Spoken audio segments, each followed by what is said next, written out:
Hello दोस्तों, नमस्कार। कैसे हैं आप? आशा करते हैं आप सब स्वस्थ होंगे, मस्त होंगे। तो दोस्तों, आज हम प्रस्तुत करते हैं इतिहास प्रश्नों की श्रृंखला में उन चुनिंदा प्रश्नों को जो वनडे एग्ज़ाम तथा यूपी टेट, सी टेट, इन टीचिंग एग्ज़ाम में भी बार बार पूछे जाते हैं। तो आज का हमारा पहला प्रश्न है, निम्न में से किस वर्ष में कार्नवालिस कोड लागू किया गया था? 1793, 1857, 1723, 1805। तो कार्नवालिस कोड जो था, ये जब लागू किया गया था उस समय वर्ष था 1793। भारत का गवर्नर जनरल लॉर्ड कार्नवालिस ने कार्नवालिस कोड लागू किया था। किस क्षेत्र में लागू किया था? कृषि एवं राजस्व के क्षेत्र में इसने कार्नवालिस कोड को लागू किया था। ओके फ्रेंड्स, अगला हमारा क्वेश्चन है, 1931 में दूसरा गोलमेज सम्मेलन किस देश में आयोजित किया गया था? शानदार क्वेश्चन है। संयुक्त राज्य America, United kingdom, south Africa या इटली? तो जो दूसरा गोलमेज सम्मेलन था जो कि 1931 में आयोजित किया गया था, ये किया गया था यूनाइटेड किंगडम यानी यूके। इसी यूनाइटेड किंगडम को अंग्रेज भी बोलते हैं, ब्रिटिश भी बोलते हैं, ठीक है, ब्रिटेन भी बोलते हैं। तो यूनाइटेड किंगडम में आयोजित किया गया था। जो दूसरा गोलमेज सम्मेलन था, यही एकमात्र ऐसा गोलमेज सम्मेलन था जिसमें कांग्रेस ने भाग लिया था। कांग्रेस की तरफ से महात्मा गांधी जी इसके प्रतिनिधि नियुक्त किए गए थे। उस समय भारत का गवर्नर जनरल लॉर्ड इरविन था। ओके फ्रेंड्स, अगला हमारा क्वेश्चन है, दिल्ली सल्तनत के निम्नलिखित सुल्तानों में से किसने गयासुद्दीन बलबन को अपना प्रधानमंत्री नियुक्त किया? नसीरुद्दीन महमूद, शमसुद्दीन इल्तुतमिश, मुइजुद्दीन बहराम या रजिया? तो किस सुल्तान ने गयासुद्दीन बलबन को प्रधानमंत्री नियुक्त किया था? ऑप्शन राइट ऑप्शन है नसीरुद्दीन महमूद। नसीरुद्दीन महमूद जो कि मध्य सल्तनत काल का शासक था गुलाम वंश में, यह बड़ा ही उदार एवं सहिष्णु शासक था। यह राज्य को ट्रस्ट समझता था। कुरान की प्रति छापकर, टोपी सिलकर अपनी जीविका का गुजारा करता था।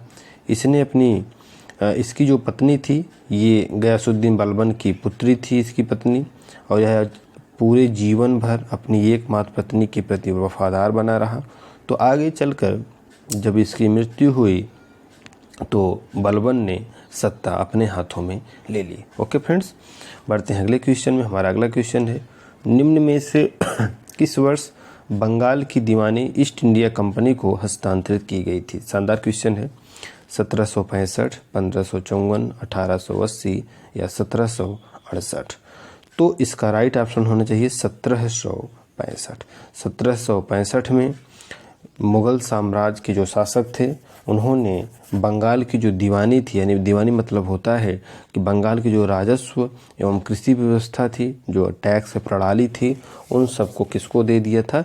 ईस्ट इंडिया कंपनी को। ठीक है मित्रों, दोस्तों अगर वीडियो पसंद आ रहा है तो चैनल को लाइक करिए, शेयर करिए, सब्सक्राइब करिए। जो हमारे नए श्रोता, नए दर्शक हैं, हम उनसे विशेष अनुरोध करेंगे कि हमारे चैनल को ज़रूर सब्सक्राइब कर लें, क्योंकि फिर मैं वही बात कहूँगा कि यदि आप किसी भी सरकारी नौकरी से भी नहीं जुड़े हैं तो ये मेरी गारंटी है कि मैं आपको सरकारी नौकरी से जोड़ दूँगा। अगला क्वेश्चन है, निम्न में से किस नेता ने उत्तर पूर्व भारत से ब्रिटिश शासन के खिलाफ विद्रोह का नेतृत्व किया था? शानदार क्वेश्चन है। ऑप्शन है मातंगनी हाजरा, रानी गाइडिन्ल्यू, दुर्गावती या प्रीतिलता वाडेकर? तो उत्तर पूर्व भारत यानी पूर्वी जो भारत है आपका, वहाँ से ब्रिटिश शासन के खिलाफ क्रांति यानी विद्रोह का नेतृत्व करने वाली जो स्त्री थी वह थी रानी गाइडिन्ल्यू। रानी गाइडिन्ल्यू ये एक आदिवासी जनजातीय महिला थी जो कि असम की थी।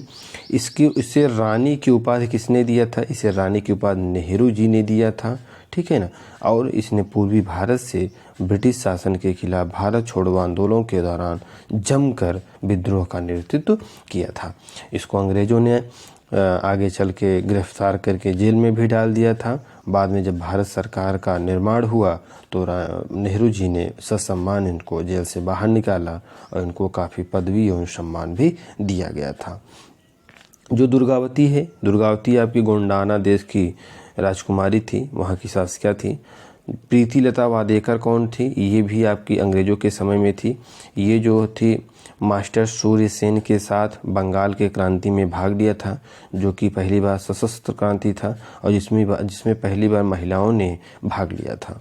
मातंगी हजारा कौन थी? मातंगी हजारा एक समूह का नेतृत्व कर रही थी, आंदोलनकारी समूह का, जिसमें पहली बार उन्होंने बिना डरे निर्भीक रूप से अंग्रेजों की गोली का सामना किया था।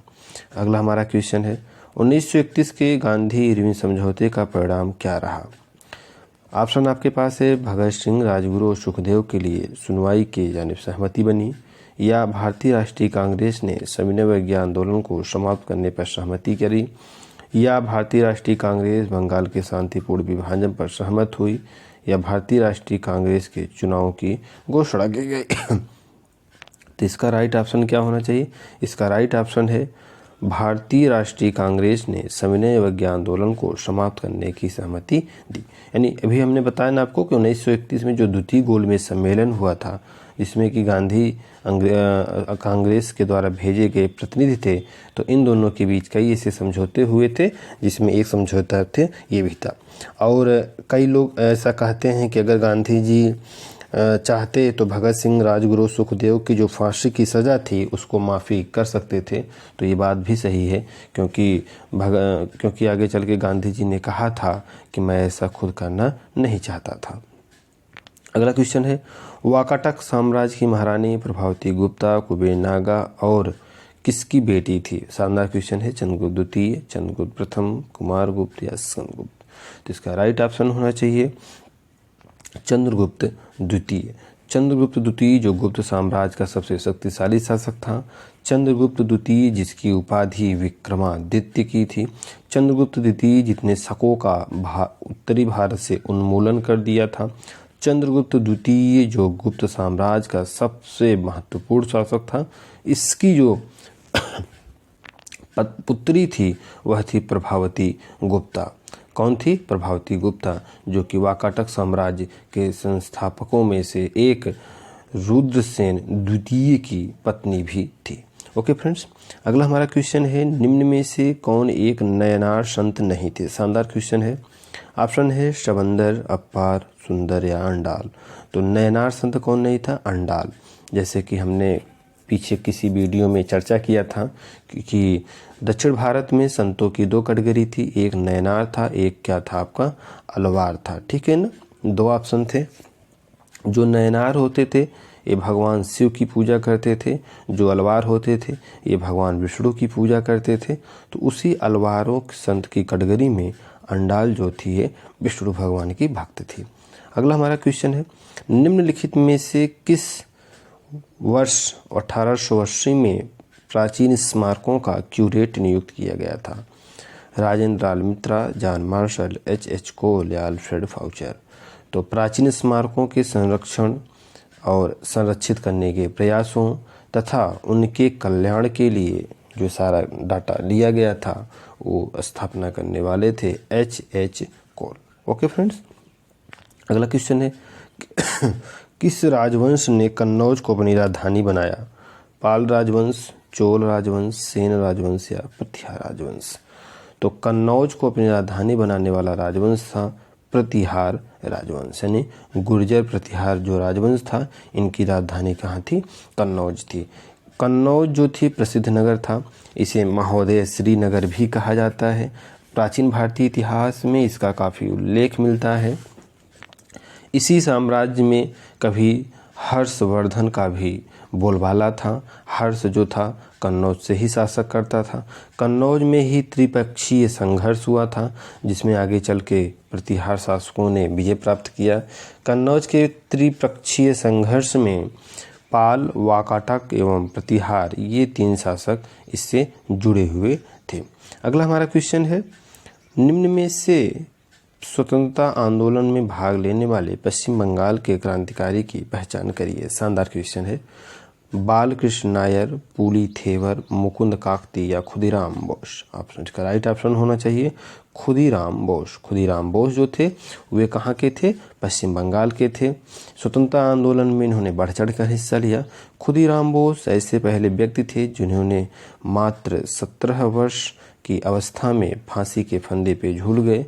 तो ऐसा कहा जाता है कि फांसी पाने वाले सबसे कम उम्र के व्यक्ति खुदीराम बोस थे। अगला क्वेश्चन है, किस वर्ष में ईस्ट इंडिया कंपनी ने बंगाल के दीवानी का अधिग्रहण किया था? शानदार क्वेश्चन है। 1791, 1782, 1765 या 1773। तो इसका राइट ऑप्शन होना चाहिए 1765। 1765 में ईस्ट इंडिया कंपनी ने बंगाल के राजस्व एवं टैक्स का भार अपने ऊपर ले लिया। तो दोस्तों ये थे आज के कुछ शानदार चुनिंदा प्रश्न जिनको हम अपने वीडियो में शामिल किया। आशा करते हैं आपको वीडियो पसंद आया होगा। तो हमारे जो नए दर्शक, नए श्रोता हैं वे हमारे चैनल को सब्सक्राइब करें, शेयर करें एवं लाइक करें। मिलते हैं अगले वीडियो में, तब तक के लिए नमस्कार, जय हिंद, वंदे मातरम।